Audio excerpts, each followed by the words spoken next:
Good afternoon, everyone.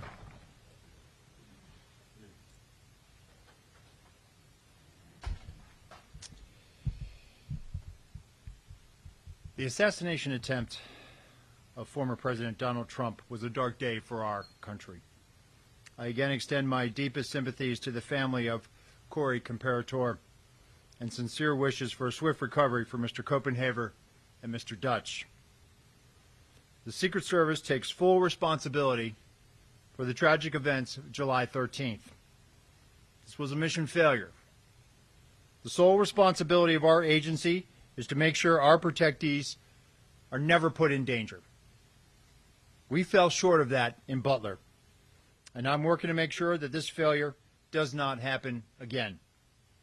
I'm focused on ensuring that the full resources of the Secret Service are utilized to safeguard our protectees, and I've implemented and will continue to implement changes to ensure that that happens. We are and we will continue to cooperate with pending oversight investigations of the July 13th failure being done now by Congress, the Department of Homeland Security's Office of the Inspector General, and the independent review directed by President Biden. Additionally, the Secret Service's Office of Professional Responsibility is currently conducting a mission assurance review. As I stated, I am not waiting for the completion of those reports, and I've directed the Secret Service to take immediate steps to ensure our protectees are indeed safe. And I will summarize those steps in a moment. I am committed to pursuing accountability for the Secret Service's failure in Butler, Pennsylvania. But let me be clear. If policy violations by Secret Service personnel are identified by the agency's mission assurance review, those individuals will be held accountable. And they will be held accountable to our fair and thorough disciplinary process. The first part of that process is an investigation to identify whether policy violations occurred. Potential policy violations are referred to our Office of Integrity, and appropriate discipline is administered under our table of penalties. The facts will drive the outcomes of those investigations, and I promise accountability. And I will not rush to judgment nor ignore due process. Every single person within the Secret Service feels the weight of what happened. We are in an unprecedented threat environment and a high operational tempo during this presidential campaign. The men and women of the Secret Service are working incredibly hard and doing their jobs under difficult circumstances. They need to focus on their work, and they need to know that I have their backs, and that is my commitment to them. I want to thank our state and local partners. The Secret Service relies on local law enforcement for every protective event. Those valiant men and women work tirelessly protecting their communities. They know the people, places, and terrain that we operate in. We owe them our thanks, and simply put, we cannot do our jobs without them. And I know how important this relationship is. I spent 4 years in local law enforcement before joining the Secret Service. I know the long hours these men and women put in and the professionalism they bring to this partnership. And in that capacity, I was always proud to support the Secret Service's protective mission when called upon as a municipal police officer. In no way should any state or local agency supporting us in Butler on July 13th be held responsible for a Secret Service failure. Typically, the Secret Service refrains from commenting on ongoing investigations, but we know these are extraordinary circumstances. So please understand that the information provided today is based on what I know now to a degree of certainty. We will learn more as interviews are completed and further evidence is gathered and analyzed, and I will share more information as it becomes available. But I can say without a doubt that heroism was present that day. Secret Service agents rushed to the stage to shield the former president with their bodies within 3 seconds of bullets ringing out in an unflinching act of bravery. The Secret Service counter-sniper who neutralized the threat with a single shot undoubtedly saved countless lives. We're in a high operational tempo, and I need and I want our Secret Service workforce, the dedicated men and women of the Secret Service. I want to know and I want to make sure that they are uplifted so they can focus on carrying out the mission. They are worthy of trust and confidence, and they deserve your support. And let me take a moment to speak to the American people that are counting on us to do our job, to protect their ability to cast a vote for the candidate of their choice. The Secret Service's successes are largely unknown. You will only know of our failures, and those have been documented, and all of them are undeniably dark days in our nation's history. But let me tell you about the dedicated patriots of the Secret Service. These public servants are the quiet professionals working in the background, day in and day out.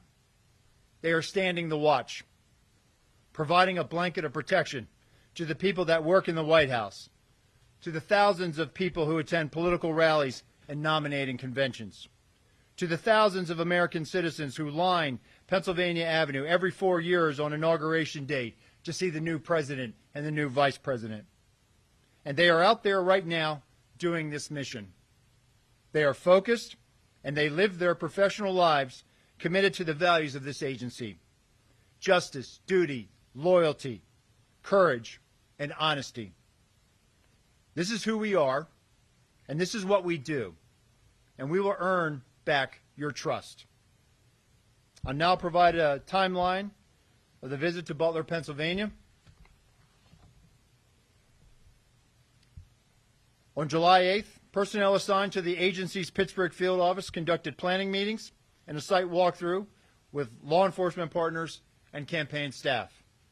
On July 10th, Secret Service counter-sniper and technical security personnel arrived in Pittsburgh and began advanced planning for their teams. July 12th, the build-out of the campaign rally site began and continued through the early morning hours of July 13th. In the morning of July 13th, a site briefing was conducted with Secret Service personnel and law enforcement partners supporting the event.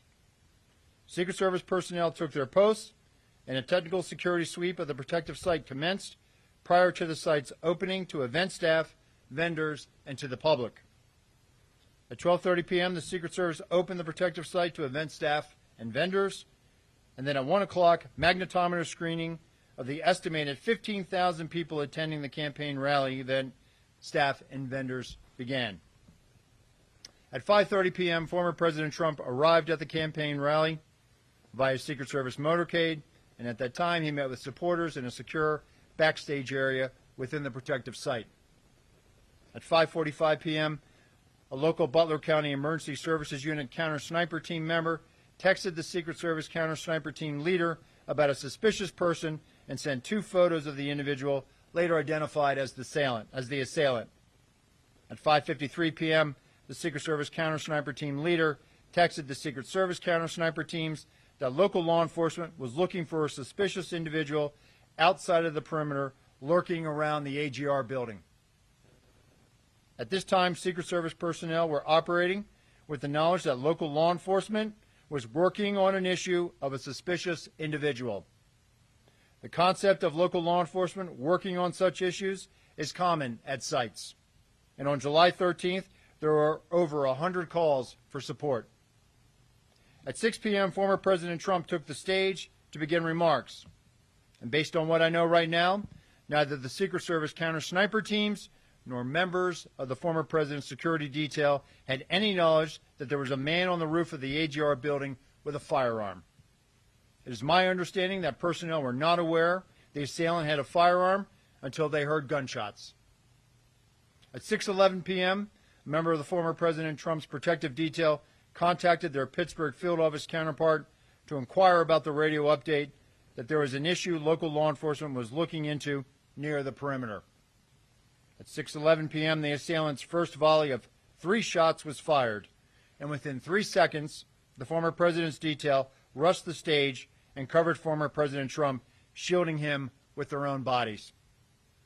The 4 through 8 shots took place over the next several seconds.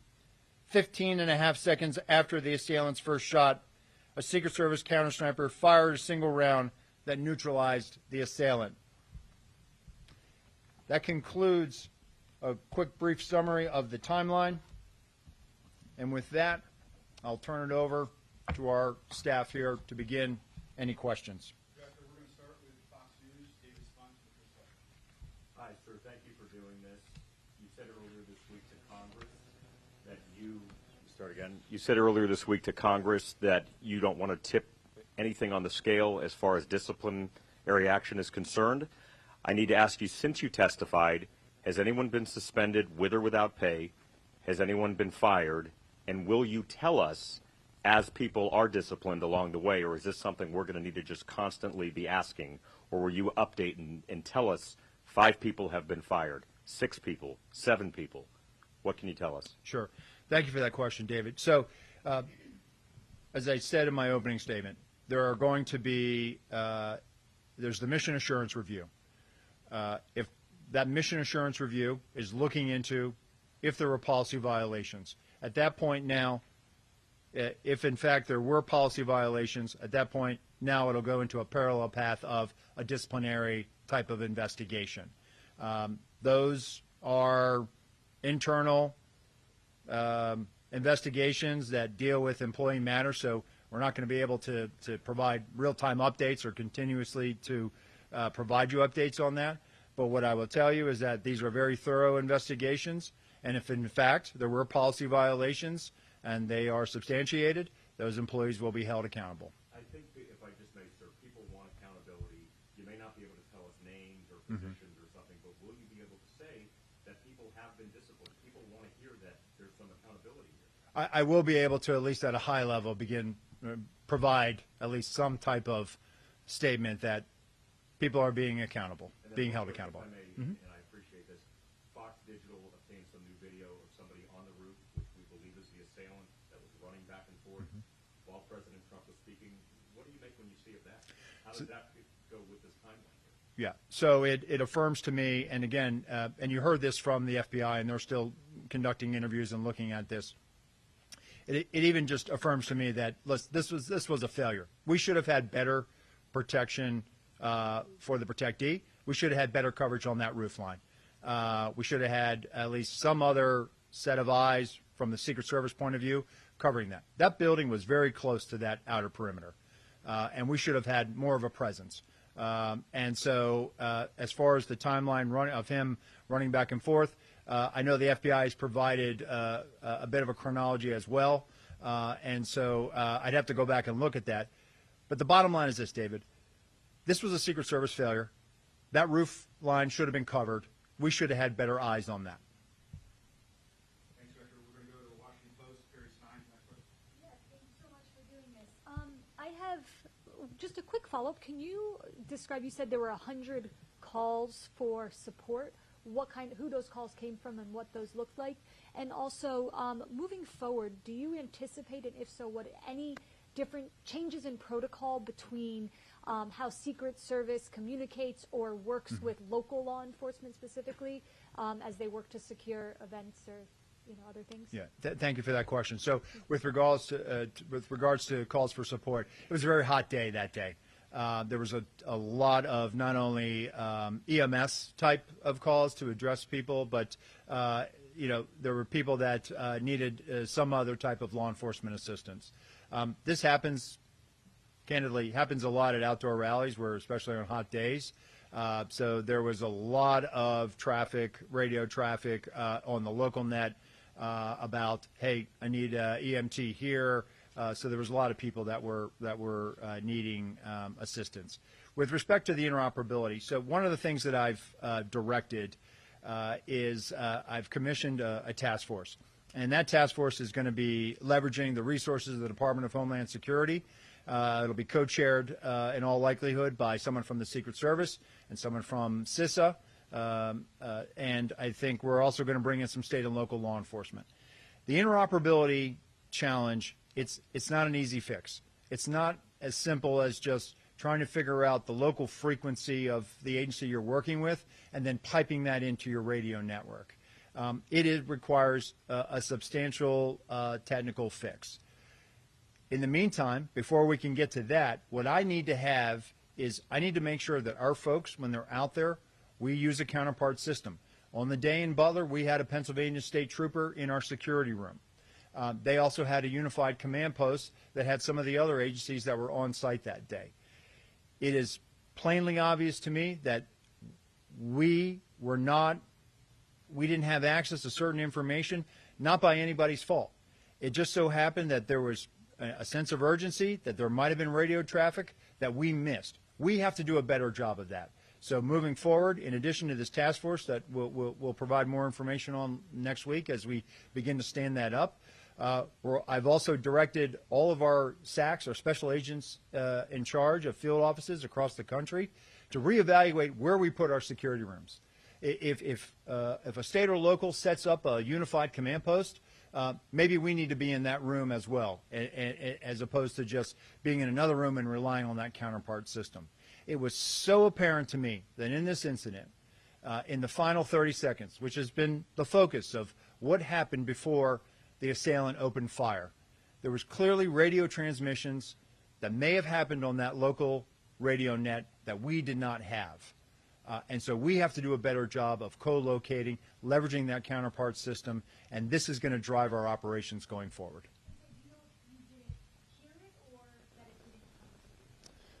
We did not. It did not make it over to us. Or whether we did not hear it, it just did not make it over to us.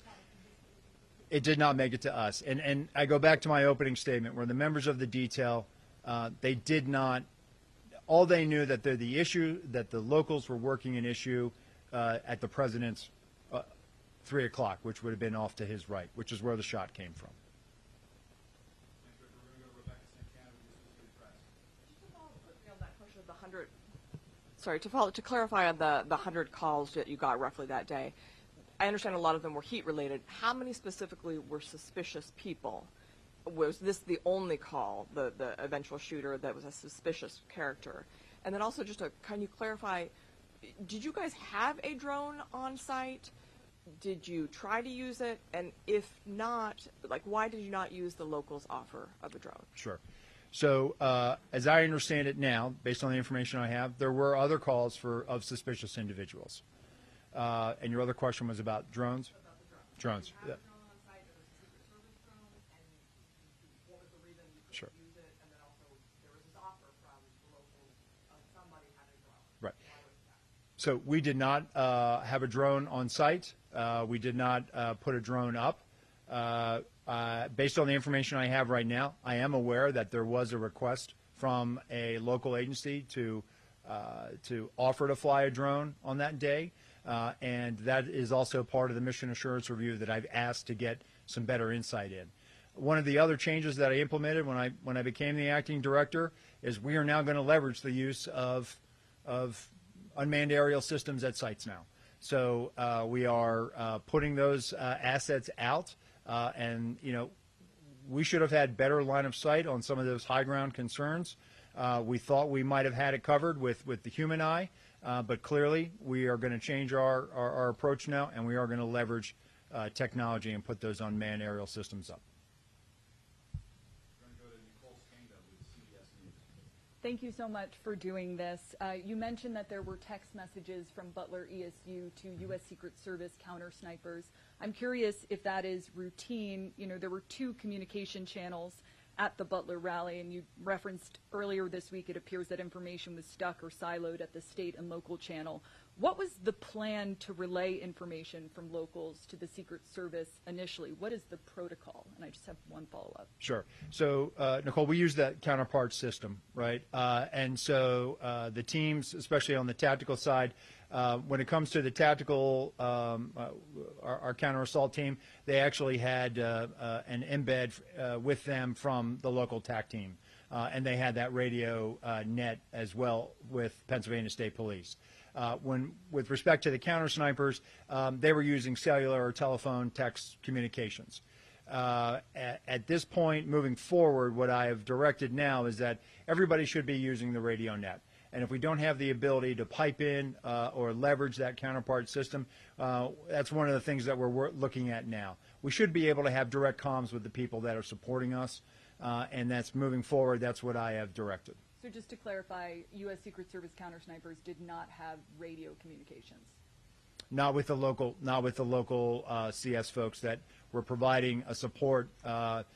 they were basically had an area of responsibility independent from where our counter snipers were securing. And just a last thing, did the U.S. Secret Service counter sniper teams that arrived on site on July 10th ever relay line of sight concerns? What came of that? And can you confirm that this was the first 2024 campaign event that counter sniper teams were assigned to the former president? Sure. As part of their advance, they identified those line of sight, those high ground concerns, and there's a division of labor.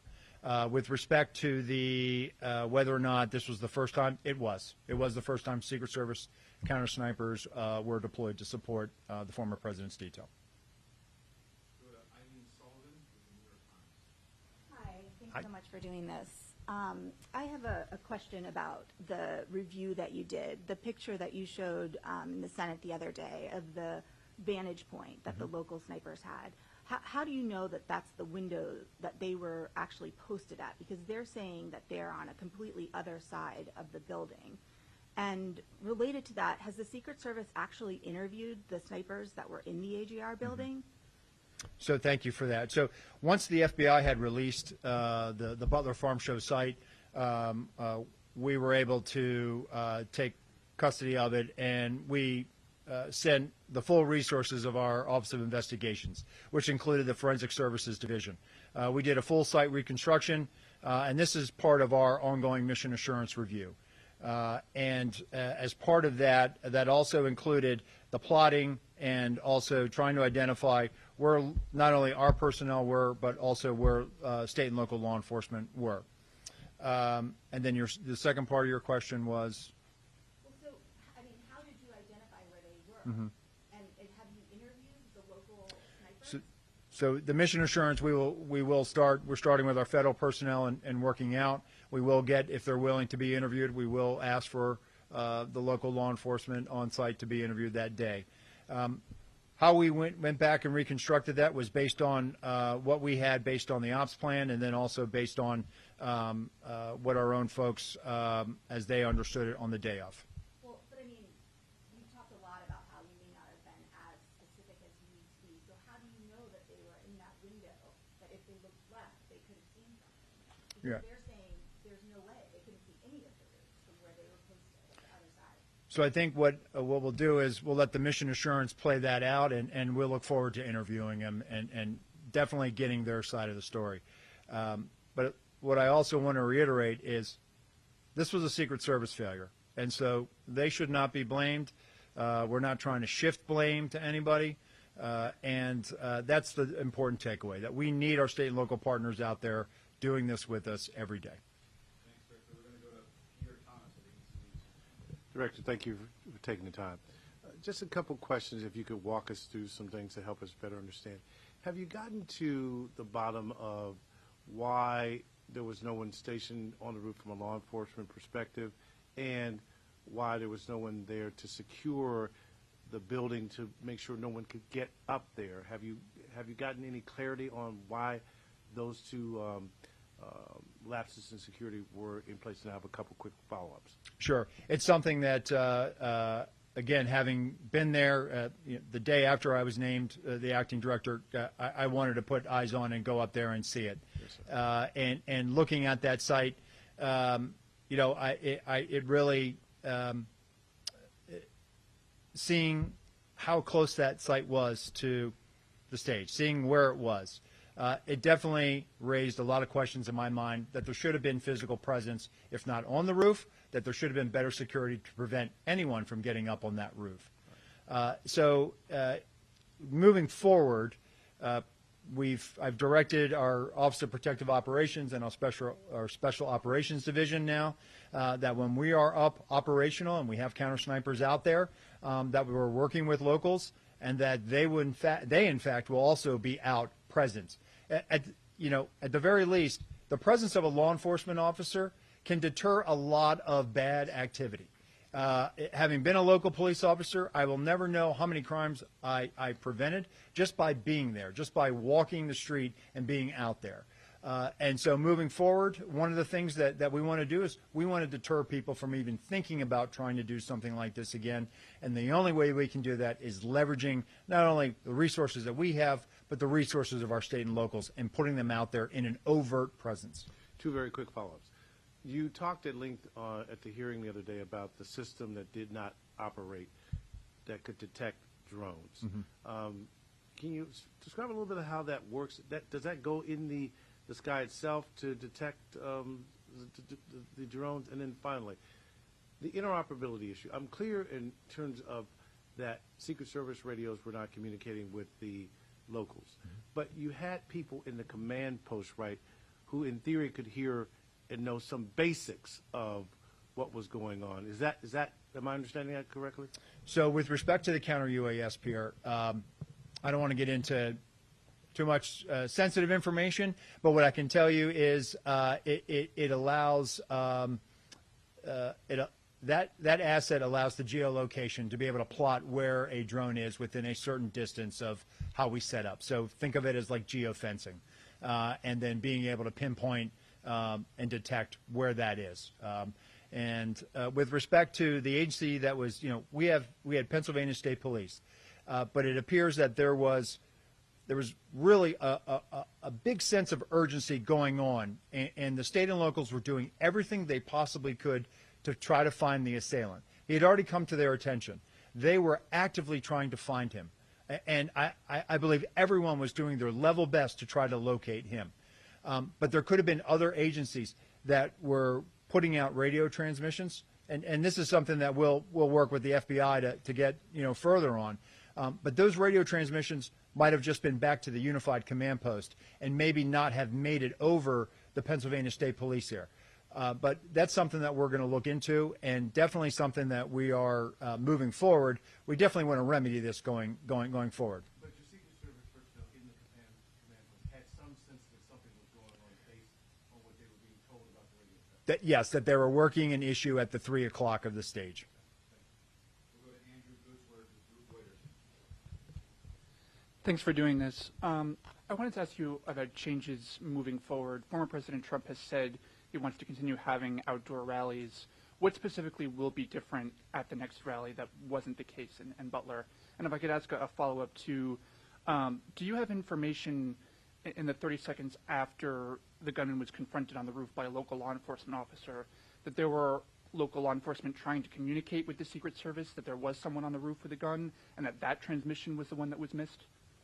Okay. So with respect to the former president wanting to get back out there, listen, it's a campaign season, right? Candidates want to be out there. They want to be, whether it's an indoor site or an outdoor site, it's on the Secret Service to make sure that we create a secure environment. Listen, we identify challenges, we identify concerns, and then it's on us to figure out what we need to do to mitigate that. So if there are going to be future campaign rallies outside, it's going to be on us to make sure that we are providing all of the assets and resources to make sure that those sites are indeed secure. With respect to the radio transmissions, based on what the FBI, my colleague from the FBI testified the other day, and they are working on isolating some of those radio frequencies from the state and locals, that there was somebody who did in fact radio out that they had seen the individual with a weapon. What I can tell you is that piece of information, that vital piece of information, and by no fault of anyone, it was a very stressful situation. It did not make it over. Our detail, our counter snipers, everyone that was there that day, were operating under the assumption and under the last bit of information they had received that there was an issue that the locals were working at the 3 o'clock. That's the bit of information that we had, not anything about a weapon. We'll go to Holmes Library with CNN. I wanted you to address, or if you can, describe the Pittsburgh field office and their level of experience, especially in preparing for events like this, and also have they explained their thinking and how they defined the perimeter that day? Sure. Thanks, Holmes. Our Pittsburgh field office, I don't think there's anybody in the Secret Service who is feeling this more than the men and women of our Pittsburgh field office. And I've met with them. and they are down right now. And so when I've met with them the other day, it was very difficult. It's difficult for them. They feel like they let their colleagues down. They feel like they let the country down. And they are wearing this, and it's open. You can see it. It's an open wound that they are carrying. They are a very experienced office. And what I will say is they are cooperating with the mission assurance. They understand the gravity of this situation. And they are definitely down right now. Now, what if I can, one follow-up. You testified about one of the Secret Service failures was an assumption that day. I'm curious how the Secret Service can even make assumptions regarding protections, because it seems antithetical to the entire protection mission. Yeah. So when I said it's a failure to challenge our assumptions, meaning the assumption that, hey, that's going to be addressed or that's going to be covered by state and local. So earlier this week, I convened a call with all of our special agents in charge of all of our field offices, and I expressed to them, listen, we need our state and local counterparts, but we also have to be very direct, very clear about what our expectations are about what we need from them, whether it's a particular asset, whether it's particular numbers of personnel. We need to be very clear so that they have an understanding of exactly what we need from them. That's on us. We need to be better communicators and articulate exactly what we need to mitigate any challenges, concerns, or anything that we identify during that advanced process. And so I have full confidence in our SACs in the field. I have full confidence in our state and local counterparts that moving forward now, we're not going to have this assumption that, oh, we think that they have it. No, we're going to work together. We're going to have good, hard, fierce conversations about what we're going to do, and then we're going to go out there and we're going to make all of these venues secure moving forward. We'll go to Ryan Barber with the Wall Street Journal. Thank you, Acting Director. One thing, for starters, I was hoping you could elaborate a little bit on a portion of the timeline in which you address a communication between the Secret Service detail and personnel at the Pittsburgh field office. It just struck me as a little vague, and I was curious if you could elaborate on what that communication was. So the former president's details, they had an advanced person on the ground who was responsible for the site. The radio transmission goes out about locals working an issue at the 3 o'clock.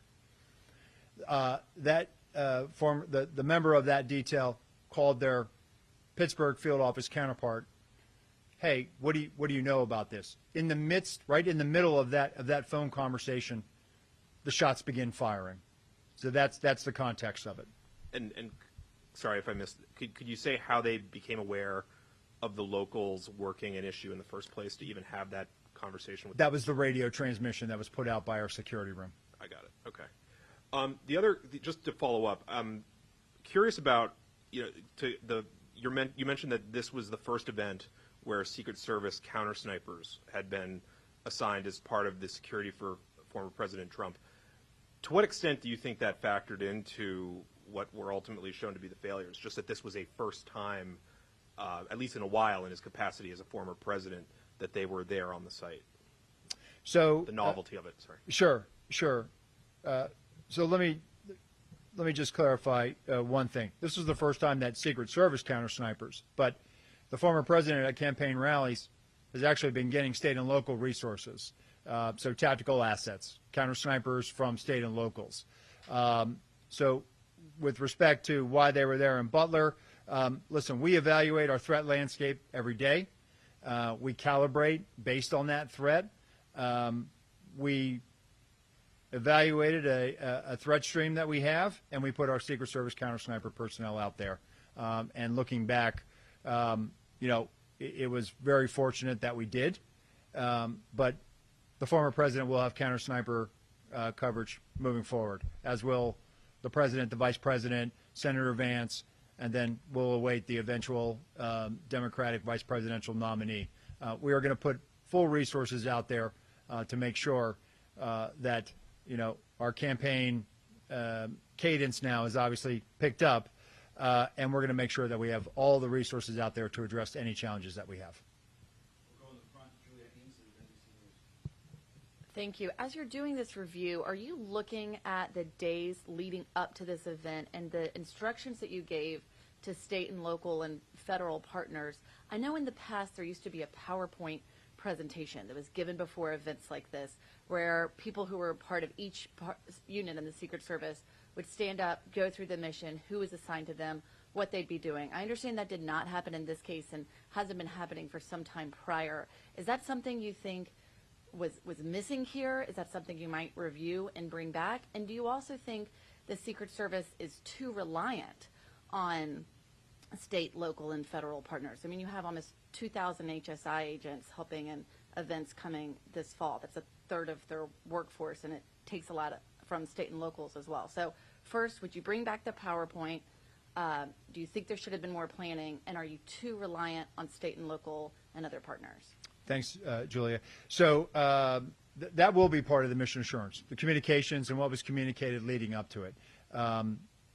What I can tell you now, based on information I have, is there was, and what you're referring to is what we call a police meeting, where we bring all the agencies together that will be directly supporting a particular visit. We know that there was a police meeting. We know that there were agencies from the various jurisdictions were present. The ones, and when I say that, the ones that were the primary ones identified with providing support and were going to be involved in the advanced planning process, meaning they were going to provide a counterpart, kind of like what you said, the PowerPoint. If you're going to be conducting the site, this is Special Agent so-and-so, and here's their contact info.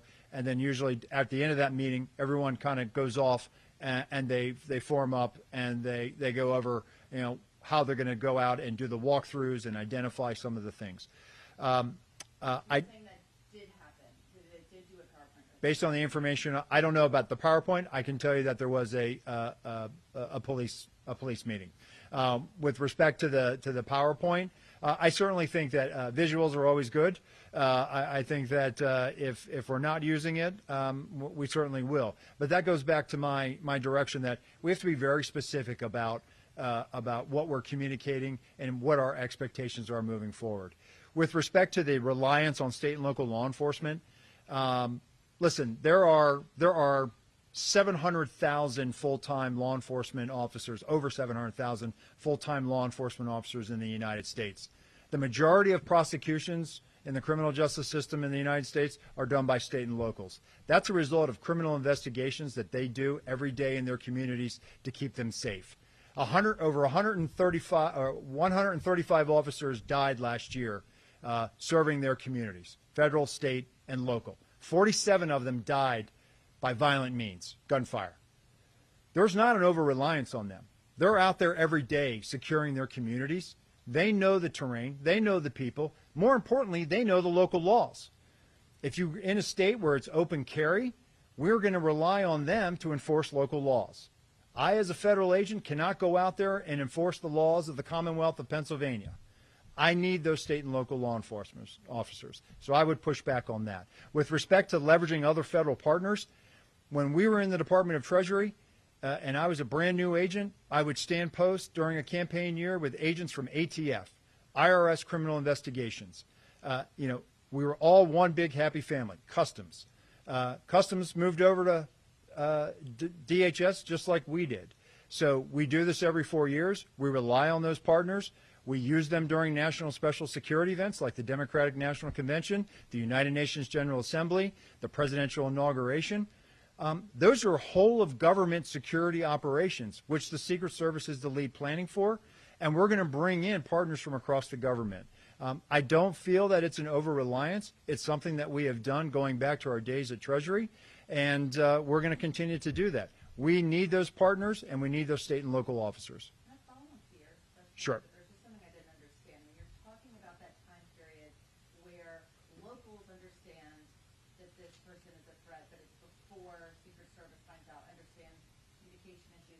Were they not standing right next to them, or were they in two separate command centers? So we had our security room, and then they had a unified command post, and we had Pennsylvania State Police officer representative in our security room.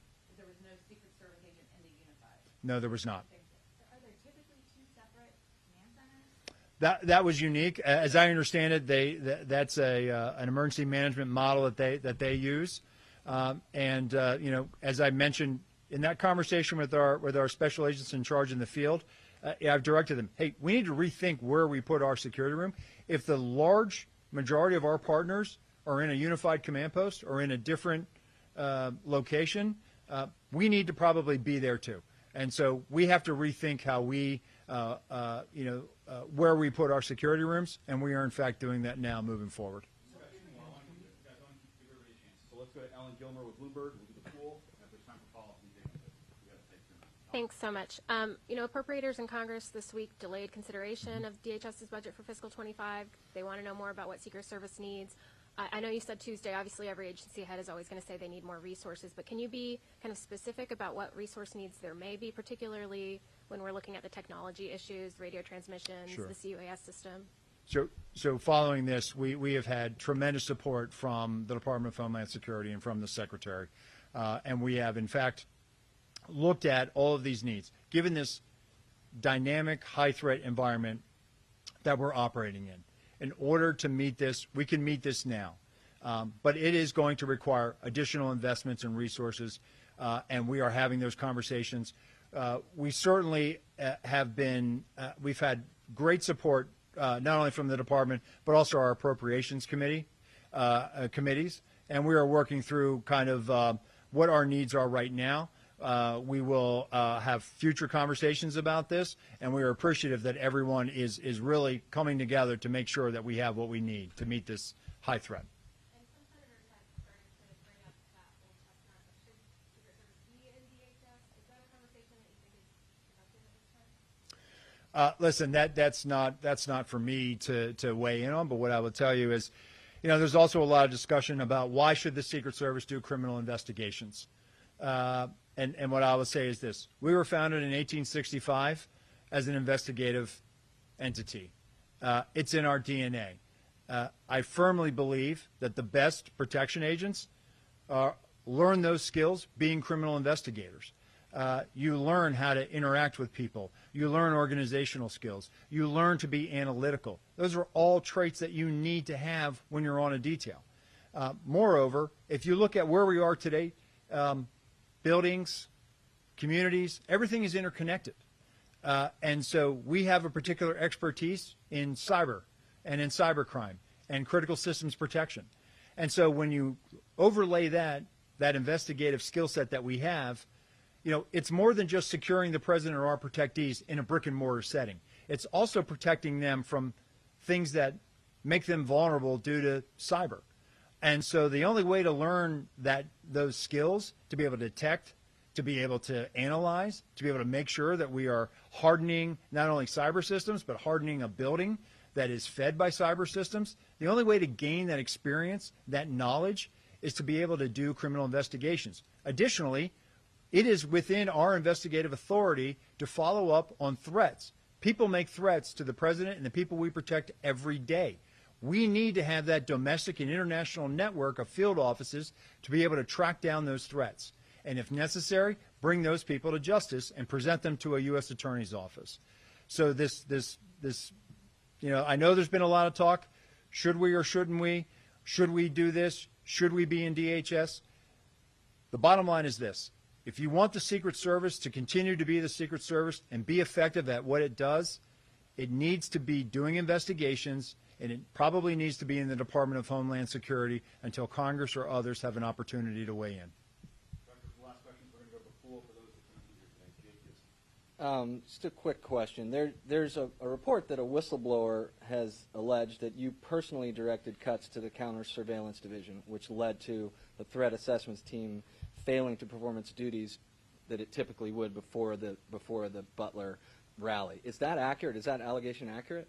So I've become aware of this. We got a congressional letter on it. What I can tell you is that the counter-surveillance division, they do a fantastic job. They have a very specific mission set. A lot of that mission set is here in the National Capital Region, focused on permanent protective sites. But they do go out and they support when requested, they go out and support former details. I know that there's been allegations that that I personally cut or that I that I denied requests. The Counter-Surveillance Division has been out there supporting the former president's detail at some very high-profile events. They continue to provide that support, and they're out there providing support right now. So we're going to respond to the letter that we received, and we'll be sure to make that. I'm sure they will. We'll be able to share that response when the committee says it's okay to respond. Is that a no, though? Did you cut funding personally? I did not. No. Did you finally figure out how he got that gun on the roof? Did it fit in the backpack? We're working to determine that. That's something that the FBI is working on. There's a couple of I don't want to speculate as to exactly how he would have gotten it up there.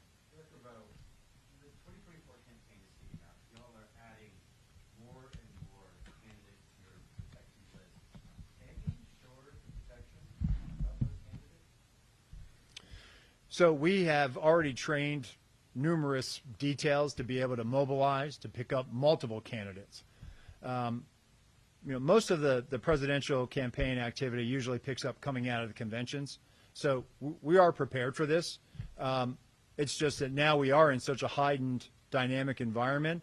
We're actually making sure that we are probably putting everything we can to make sure that we don't have a mission failure. It is incumbent upon everyone in the Secret Service. We all understand the gravity of this situation, and we are rising to meet this moment. And we are certainly, as we go into the Democratic National Convention, as we await picking up another candidate with the eventual naming of a vice presidential nominee from the Democratic side, we are going to staff that, and we're going to make sure that we have all the resources and assets necessary to provide that level of protection. Thank you, everyone.